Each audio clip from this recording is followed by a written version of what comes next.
할렐루야. 우리 하나님이 우리가 안고 있는 마음의 염려, 삶의 염려, 하나님이 주시는 방법으로 넉넉히 다 넘어쓰고 이길 수 있는 은혜와 복으로 우리 하나님 이 시간 우리 모두와 함께 해주시기를 주 예수 그리스도 이름으로 간절히 축복합니다. 제가 유년주일학교를 가르칠 때 대학 시절이죠. 참 열심히 아이들하고 즐겨 불렀던 그런 어린이 찬송이 있어요. 여러분들에게도 옛날에 한두 번 불러드렸던 것 같은데 오늘도 좀 한번 불어볼까 그래요. 제가 언젠가 그랬죠. 제가 어린이 노래를 참 제가 잘 불러요. 동요라고 그러죠. 예. 제가 운전을 하면서 동요를 부르기 시작하면 거의 끝없이 불러가요. 어떻게 그렇게 다 기억이 나는지 몰라요. 제 아내가 가끔씩 놀라죠. 기억력이 단순한 사람이라서 그렇게 많이 웬다 그런 생각을 하죠. 근데 어린이 찬송들도 요새 가끔 불러요. 지금도 여전히 부릅니다. 이 찬송은 제가 아주 즐겨 부르는 건데 지금 그 손무용 이것까지 하면서 하라 그러면 제가 다 해요. 나을 정도로 그렇게 기억을 하고 좋아하는 그런 찬송이에요. 나는 진군하는 모병이나 말 타는 기병이나 포 쏘는 표범이나 저 위를 나르는 공군이 아니어도 나는 주님의 군병, 나는 주님의 군병 하면서 불러요. 예, 아는 분들도 계신 것 같아요. 거기서 그 얘기를 할 때 보병, 포병, 기병, 그 다음에 뭐예요? 공군, 이게 다 있잖아요. 나라마다, 민족마다 뭐가 있어요? 군대가 있어요. 그런데 그 군대가 있는데 그 군대 안에는 그렇죠? 육군도 있고, 또 해군도 있고, 공군도 있어요. 또 이렇게 얘기를 하면 나는 해병대인데 뭐 그럴 분들도 없잖아. 있겠지만요. 하여간 군대라고 해서 다 똑같진 않다는 거죠. 군대 안에는 이렇게 다양한 병과가 있고 전투하는 방법이 다 다르죠. 그렇잖아요. 공군이 포 가지고 싸우지 않잖아요. 비행기 타면서 싸우죠. 육군이 마찬가지잖아요. 비행기 가지고 싸우질 않아요. 그런 것처럼 다 똑같은 군인이라도 전투의 방법이 다르고 전략이 다르다. 무기가 다르다. 운동도 그렇잖아요. 운동도 보면 그 다양한 운동들이 있고 그 운동에서 사용하는 운동기구와 전략과 노는 방법이 다 다르잖아요. 그렇잖아요. 한번 여러분들이 구기만을 한번 생각해 보세요. 오늘 아침에 이 말씀을 이렇게 묵상하면서 생각해 보니까 구기만 생각을 해도 공이 꽤 여러 개가 있더라고. 제일 작은 공 뭘 것 같아요? 더 작은 것이 있는지 모르겠지만 탁구가 있더라고요. 탁구공. 골프공이 있어요. 비슷비슷하지만 여러분 공이 작다고 해서 골프공 가지고 탁구를 칠 수는 없는 거잖아요. 그래요, 안 그래요? 또 탁구공 가지고 골프를 할 수 있는 것도 아니란 말이에요. 축구공도 그렇잖아요. 축구공이 있어요. 배구공이 있어요. 또 농구공이 있죠. 거기다 훅볼이 있죠. 하여간 세보니까 엄청나게 많아요. 이렇게 똑같은 공 가지고 운동하는 것 같은데 공의 종류도 다르고 다 방법이 다르다. 그렇잖아요. 그렇게 생각할 수 있잖아요. 그런데 믿음도 그래요. 믿음도 여러분 믿음에도 하나님이 정하신 원리가 있어요. 삶의 방법이 있고 또 전략이 있어요. 이런 때는 이런 전략, 저런 때는 저런 전략, 이런 방법 저런 방법이 있어요. 그런 것 중에서 특별히 우리가 안고 늘 씨름해야 하는 마음의 염려가 있고 삶의 염려가 있는데 이 마음의 염려, 삶의 염려를 해결하고 넘어서고 이기는 원리와 방법이 뭘까? 어떻게 해야 될까? 거기에도 하나님이 제시하고 계시는 원리와 정하신 방법이 있고 길이 있어요. 여러분, 이 세상의 악한 영은 원망하고 불평하고 욕하고 다투고 싸우고 술 마시고 마약하고 염려와 걱정이 다가오면 개걸거리고 그러잖아요. 그래요, 안 그래요? 뭐 지난날 그렇게 살아온 사람들도 없잖아. 있을 것 같아요. 예. 그런 방법으로 마음의 염려, 삶의 염려를 해결하라고 뭐냐? 세상의 악한 영은 자꾸만 충동질을 하죠. 그러나 하나님은 여러분과 제게 그러한 원리와 방법으로 마음의 염려, 삶의 염려를 해결하고 넘어서고 이기라고 말씀하지 않아요. 그럼 어떻게 마음의 염려, 삶의 염려를 해결하고 어떻게 넘어서고 어떻게 이기라고 말씀하실까? 이 본문을 통해서 우리에게 어떤 말씀으로 다가오시는가? 여러분, 본문 1절을 한번 다시, 그 6절을 다시 한번 읽어보시겠습니다. 다시요, 6절을 시작. 아무것도 염려하지 말고 다만 모든 일에 기도와 간구로 너희 구할 것을 감사함으로 하나님께 아뢰라. 본문은요, 아무것도 염려하지 말고 그렇게 열어가고 있어요. 한번 따라서 해보실래요? 아무것도 염려하지 말고. 여러분, 염려하지 않으려고 한다고 해서 염려가 안 되던가요? 그런데 하나님은 뭐라고 말씀하시느냐 하면 염려하지 말래요. 염려하지 말아라. 그럼 염려가 뭘까? 염려가 뭐길래 우리 하나님은 염려하지 말라고 하실까? 국어사전을 찾아보니까 염려는 아빌에 대하여 여러 가지로 마음을 써서 걱정하는 것 또는 걱정, 단순하게 얘기하면 그렇게 염려를 정의하고 있어요. 무슨 말일까? 앞으로 일어날 일에 대한 걱정, 그것이 뭐냐? 염려라는 거예요. 앞일에 대해서 걱정 안 하는 분 어디 있어요? 우리 중에 있어요? 거의 없어요. 앞일에 대해서, 내일에 대해서 다 걱정하죠. 네. 그런데 이 염려가 셀 수 없이 많잖아요. 얼마나 많아요. 부모에게는 자녀들에 대한 염려가 있어요. 사업하는 사람에게는 사업 실패에 대한 염려가 있죠. 남편은 아내에 대해서, 아내는 누구에 대해서? 남편에 대해서. 부모는 자녀, 자녀는 부모. 하여간 셀 수 없이 염려와 걱정들이 우리에게 있어요. 그리고 보편적으로 건강에 대한 염려가 있어요. 배신에 대한 염려가 있고 사고에 대한 염려, 임신과 출산, 그리고 죽음에 대한 염려 등등. 하여간 그 종류를 셀 수가 없어요. 왜 사서 염려하느냐고 핀잔을 주는데, 여러분 누가 염려하고 싶어서 염려합니까? 염려하고 싶어서 염려하는 사람 한번 손 들어보세요. 난 염려가 좋아. 그러십니까? 아마 그럴 사람은 없을 거예요.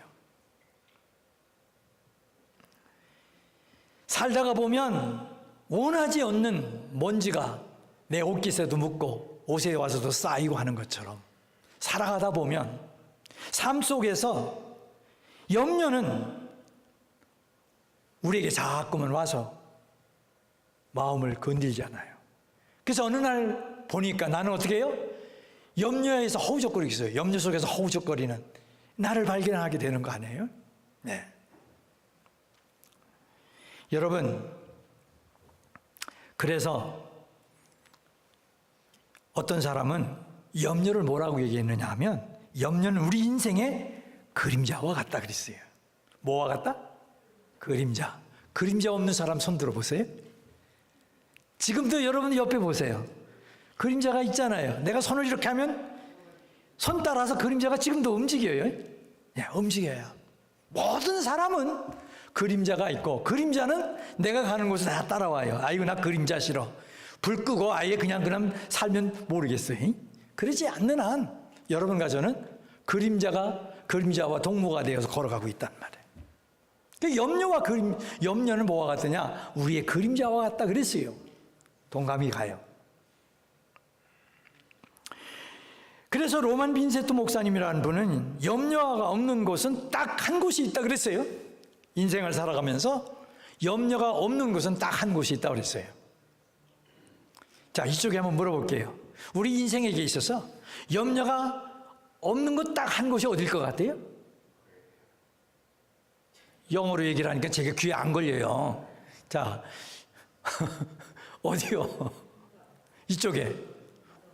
예. 무덤이에요, 무덤. 예. 공동묘지라고 했어요.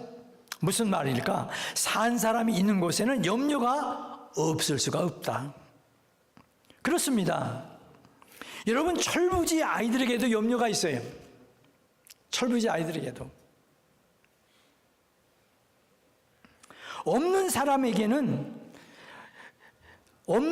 가진 것이 없는 사람에게는 염려가 없을 것 같지만 그렇지 않아요. 없는 사람은 없는 대로 염려가 있고 가진 사람은 가진 대로 염려가 있어요. 여러분, 가방끈이 짧은 사람들에게만 염려가 있나? 아닙니다. 가방끈이 긴 사람들에게도 뭐가 있어요? 염려는 있습니다. 절대 권력을 가지고 호령했던 사람들에게는 더 크고 무거운 염려들이 있었어요. 네. 그런데 하나님은 여러분과 제게 무엇이라고 말씀하시나? 그렇게 염려가 있는데도 오늘 본문을 통해서 말씀하세요. 뭐라고요? 염려하지 마라. 그것도 아무것도 염려하지 마라. 그렇게 말씀을 하신단 말이에요. 아무것도 염려하지 마라. 그러면 내 인생을 그림자처럼 따라붙고 맴도는 그 수많은 염려들이 있는데 무슨 이유로 염려하지 말라고 주님은 말씀하시는 걸까? 왜 염려하지 말라고 말씀하실까? 거기에는 분명한 이유가 있어요. 그것이 뭘까? 첫째는 염려가 백해 무익하기 때문에 그래요. 여러분, 그렇습니다. 염려는 우리 인생의 어떤 문제도 해결해 주지 못해요. 내가 식음을 전폐하고 잠을 지새우며 염려를 해도 여러분, 염려는 해결되지 않습니다. 만일 우리가 염려함으로 문제를 해결할 수 있다면 하나님은 염려하지 말라 그렇게 말씀하지 않으시고 뭐라고 말씀하셨겠어요? 밤잠 못 자가며 염려해라. 그러면 내 염려가 해결될 것이다. 그러셨을 거예요. 그런데 여러분, 염려는 그림자처럼 따라붙는 그런 것이기 때문에 뭐냐? 염려해봐도 소용이 없다는 거예요. 염려가 염려로 해결되지 않는다는 거예요. 여러분, 아무것도 염려하지 말라. 마태복음 6장 27절을 통해서 너희 중에 누가 염려함으로 그 키를 한 자라도 더할 수 있겠느냐, 그렇게 말씀해 주고 계시죠. 우리가 이 성경을 읽을 때 여기서 마태복음 이 6장 27절 누가 그 키를 한 자라도 더할 수 있겠느냐 할 때에 이 키 잘못 오해를 할 때가 많아요. 이 키가 뭘 것 같아요? 이거 아니에요. 이거 우리 이 키를 얘기를 하는 거예요. 우리가 잘 아는 키를 두고 하는 말씀이 아니에요. 여기서 말씀하고 있는 이 키는 뭐냐? 생명의 길이를 말해요. 목숨의 줄을 말합니다. 우리가 염려함으로 생명줄을, 목숨줄을 조금이라도 연장시킬 수가 있겠느냐?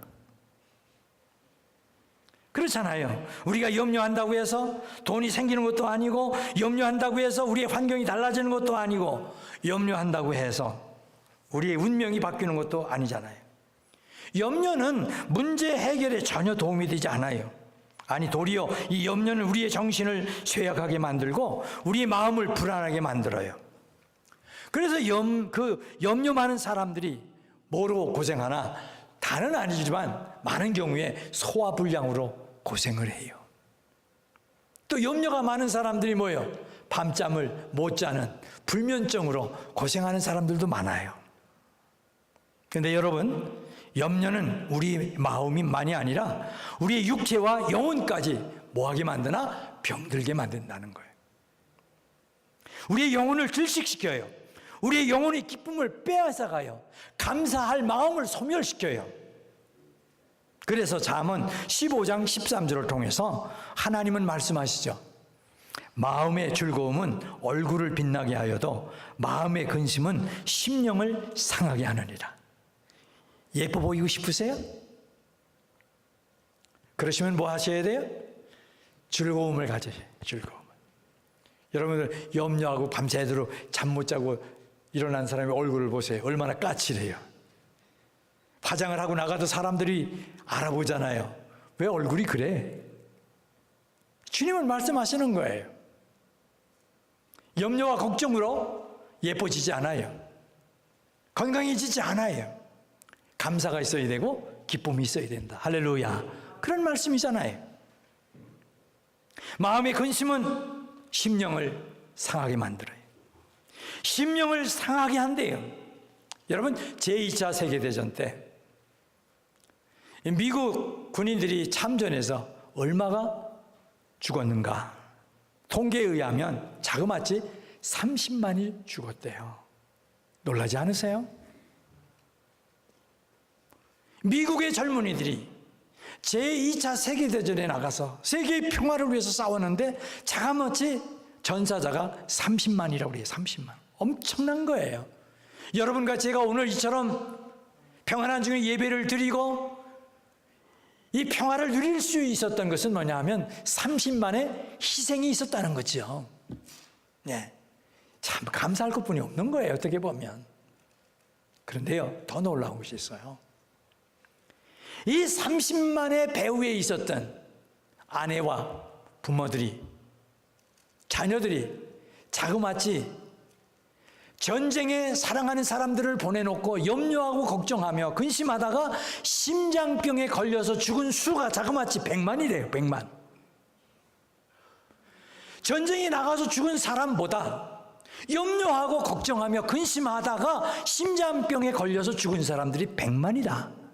놀랍잖아요. 그만큼 뭐냐? 염려가 무섭다 그런 말이잖아요. 그런데 이 염려라는 원어에 메림나오라는 말이 뭐냐? 나누다라고 하는 뜻과 메르조, 마음을 가리키는 누스라고 하는 단어, 이게 합해져서 만들어진 합성어예요. 그래서 원어의 본래의 뜻은 뭐냐? 염려라는 것은 마음을 나누다 그런 뜻이에요.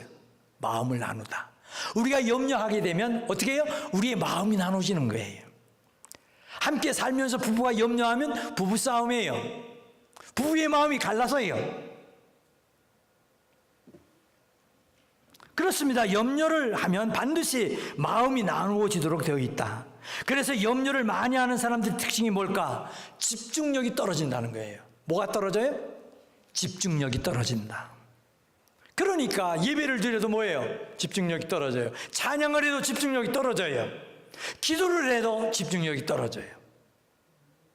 여러분들 어린 시절에 돋보기 가지고 어떻게 해요? 이 종이 태워봤죠. 종이 태울 때 어떻습니까? 이 포커스를 맞춰줘야 돼요. 집중력을 딱 고정시켜줘야 돼요. 그럴 때 어떻게 해요? 연기가 나고 거기서 불이 생기잖아요. 우리가 기도를 해요. 찬송을 해요. 예배를 드려요.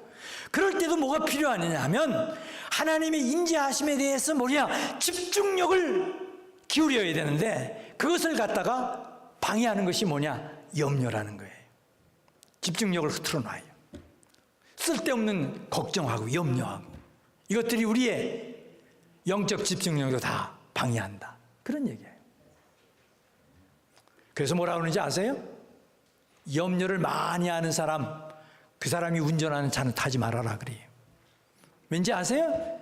집중력이 떨어지기 때문에 뭐가 많다? 사고가 많다 그런 얘기예요. 어떤 분이 그랬어요. 그래서 염려는 흔들의자와 같다.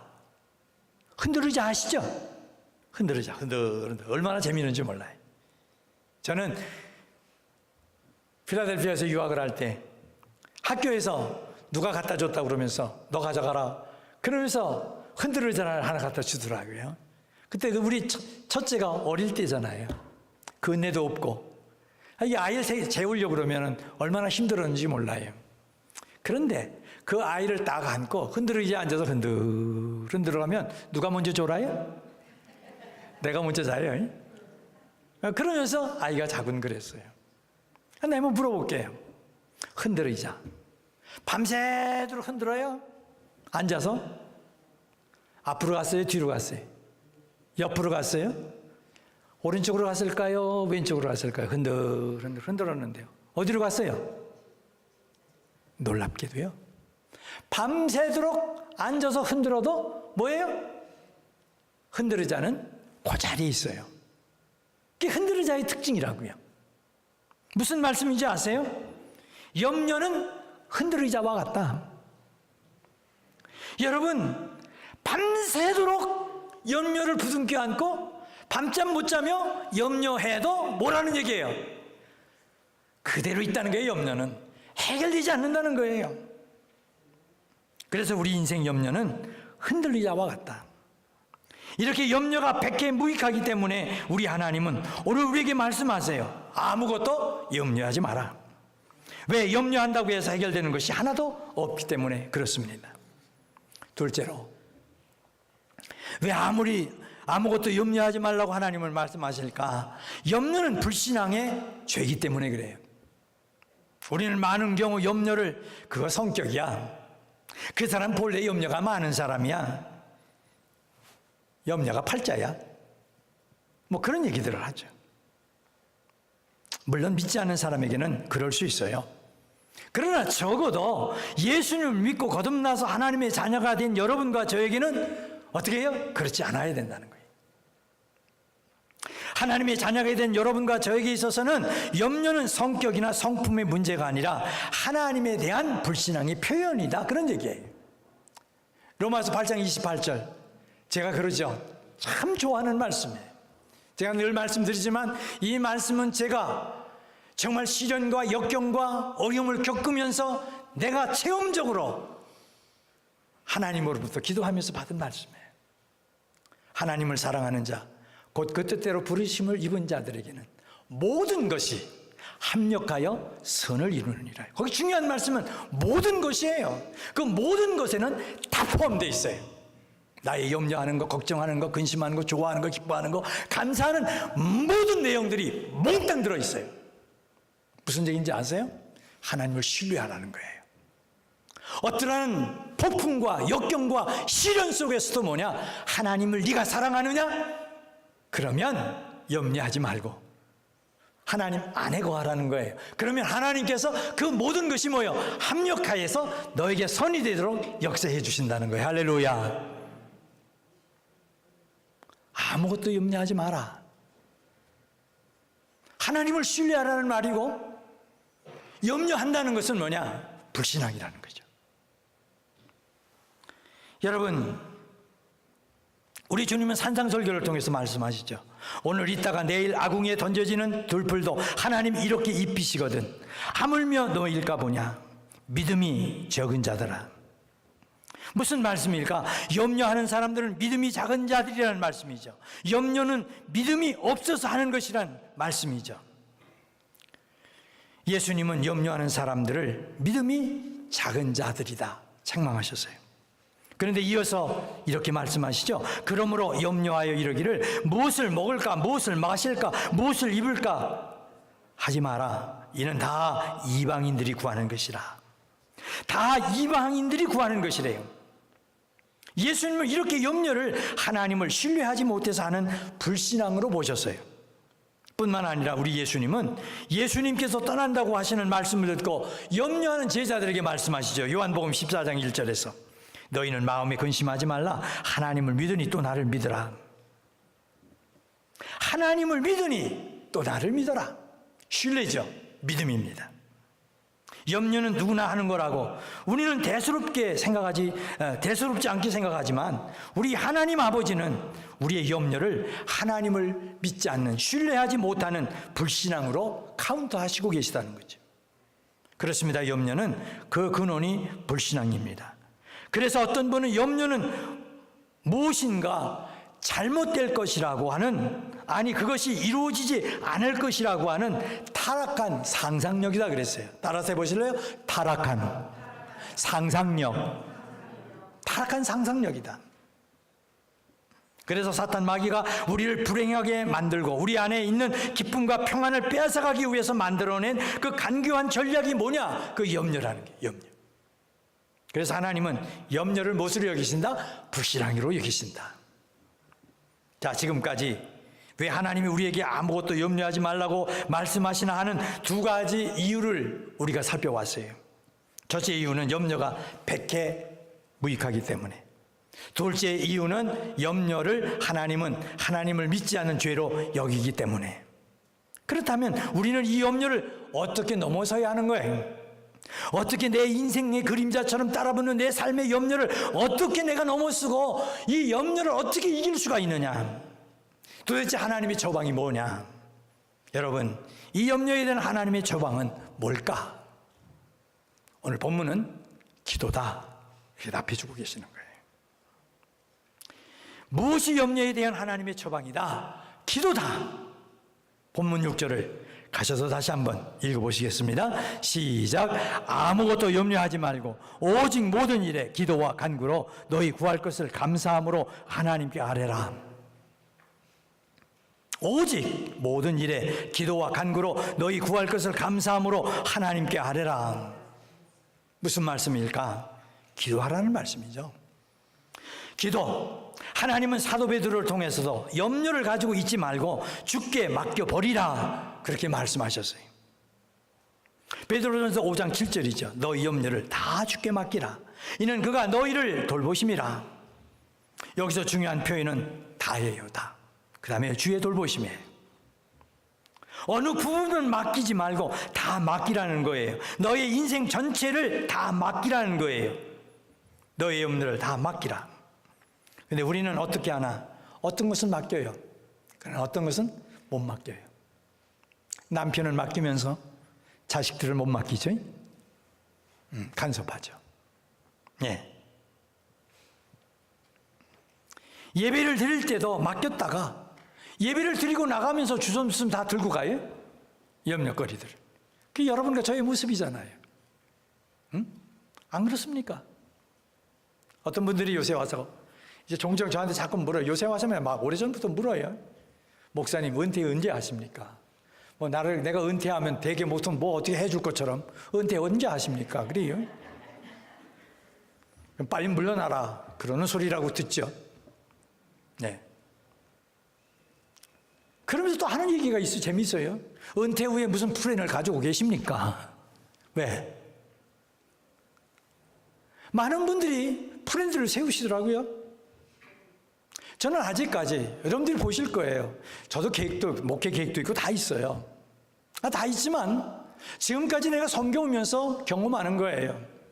내가 아무리 계획을 세운다고 하더라도 그 모든 것은 누가 허락하셔야 돼요? 하나님이 허락해 주셔야 가능해요. 그거 없이는 안 돼요. 그래서 제가 그런 소리를 들으면 내가 이제 은퇴할 때가 됐나 보다, 그렇게 받아들여요. 그러나 제가 대답하는 거 있어요. 은퇴 후에 플랜이요, 없습니다. 내가 가지고 있는 건 아무것도 없습니다. 하나님이 계획하시겠죠. 하나님이 주도하시면 내가 가요, 그 길을. 아니면 못 가요, 그 길은. 그게 우리예요. 무슨 얘기인지 아세요? 여러분과 저는 무슨 일을 하나 누구에게 맡겨라? 플랜을 세워도 그렇고 계획을 세워도 그렇고 무엇을 해도 그렇고 우리의 인생은 누구 손에 있다? 하나님의 손 안에 있다. 하나님께 맡기는 거. 부분적이 아니에요. 다 맡기는 거. 그것이 필요하다는 거예요. 성경을 보면 맡긴다는 말이 참 많이 나와요. 성경을 읽어보면. 그런데 시간 문제로 그 모든 것을 다 소개는 할 수 없어요. 딱 아주 중요한 세 가지만 제가 여러분들에게 소개를 할게요. 잘 들으세요. 시편 37편 5절입니다. 내 길을 여호와께 맡기라. 그를 의지하면 그가 이루시고. 인생에는 길이 있어요. 여러분과 제가 걸어가는 길이 있다고요. 그러니 이 얘기는 무슨 얘기인지 아세요? 내 인생을 누구에게 맡겨라? 하나님께 맡겨라. 그러면 하나님께서 이루어 주신대요. 할렐루야. 우리의 인생은 내가 예수를 믿기로 작정하고, 아니 하나님께서 예수 그리스도 안에서 여러분과 저를 부르실 때는 여러분과 저를 향하신 하나님의 뭐가 있어요? 계획이 있어요. 뜻하신 바가 있어요. 그러니까 어떻게 해요? 우리의 인생을 어떻게 맡겨라? 하나님께 맡기라, 그런 얘기예요. 맡기면 하나님이 이루어 주신대요. 이거예요. 그 다음에 시편 55편 22절은 이렇게 말씀하죠. 내 짐을 여호와께 맡기라. 그가 너를 붙드시고 의인의 요동함을 영원히 허락지 아니하시리로다. 내 짐을. 우리 모두는 뭐예요? 짐지고 가는 인생이에요. 인생살이에서 내가 해야 할 일이 참 많아요. 그것 때문에 염려 많이 하잖아요. 이것도 해야 되는데 저것도 해야 되는데 능력이 있어 없어, 건강이 받쳐줘 못 받쳐줘, 돈이 있어 없어, 그러잖아요. 근데 하나님은 뭐라고 말씀하시느냐 하면 그것도 뭐라고 그래요? 하나님께 맡기라는 거예요. 맡기면 하나님께서 어떻게 하시나? 내가 흔들리지 않도록 어떻게 해요? 붙들어 주시겠다. 여러분, 하나님께서 아주 기뻐하시는 사람이 누군지 아세요? 심지가 굳은 사람이에요. 심지가 굳은 사람. 심지가 굳은 사람을 하나님께서 평강에 평강으로 인도해 주신다고 말씀하셨어요. 오늘도 일부 예배 드린 다음에 제가 그런 얘기를 했어요. 어떤 분을 내가 이렇게 얘기를 하면서 하여간 한결같으셔. 여러분, 참 우리가요 변덕 부리지 말고 한결같다고 하는 것처럼 좋은 인격은 없어요. 좋으면 입에 놓다가 싫으면 뱉어버리고, 이런 사람들을 참 교제하기 힘들잖아요. 꼭 기억하세요. 여러분들 하나님께 맡기십시오. 하나님께 맡기시고 가보십시오. 하나님이 책임져 주신다는데 뭐. 전 요새 와서 늘 감사하는 게 다른 것 아니에요. 난 참 부족해요. 내가 말없이 부족하고 연약해요. 새벽마다 내가 하나님 앞에 고백하는 그거예요. 내가 얼마나 어리석습니까? 얼마나 부족합니까? 얼마나 미련합니까?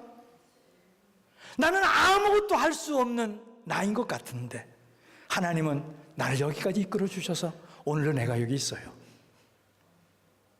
그렇잖아요. 하나님이 계시기에 송찬우는 있어요. 이찬우가 아니고. 여러분 꼭 기억하십시오. 여러분도 마찬가지예요.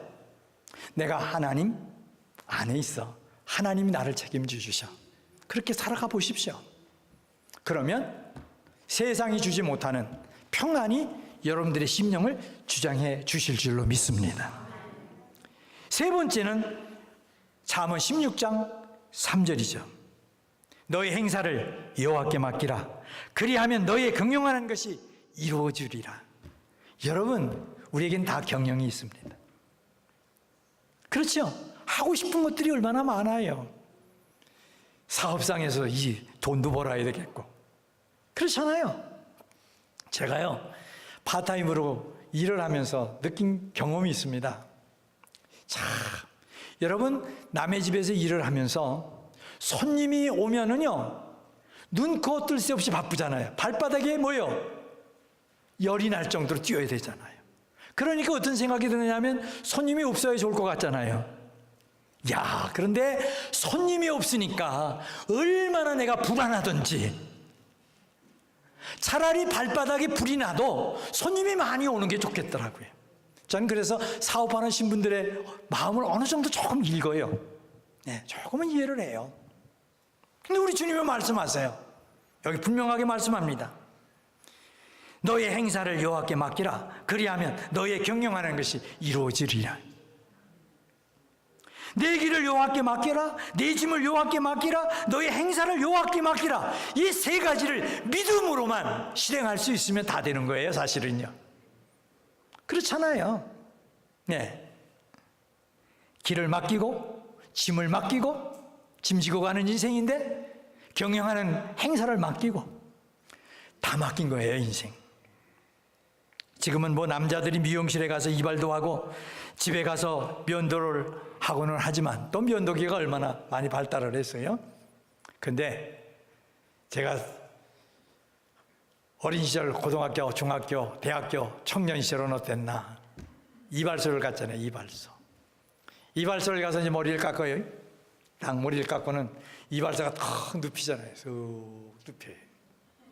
네. 그럼 척 들어놓죠. 그러면 그 다음에 어떡하나? 아마 이만큼 길었던 것 같아요, 면도기가. 면도칼이. 쓱 꺼내가지고는 가죽 혁대 같은 데다가 딱 이러면서 쓱쓱 깔아요. 나를 세우는 거요.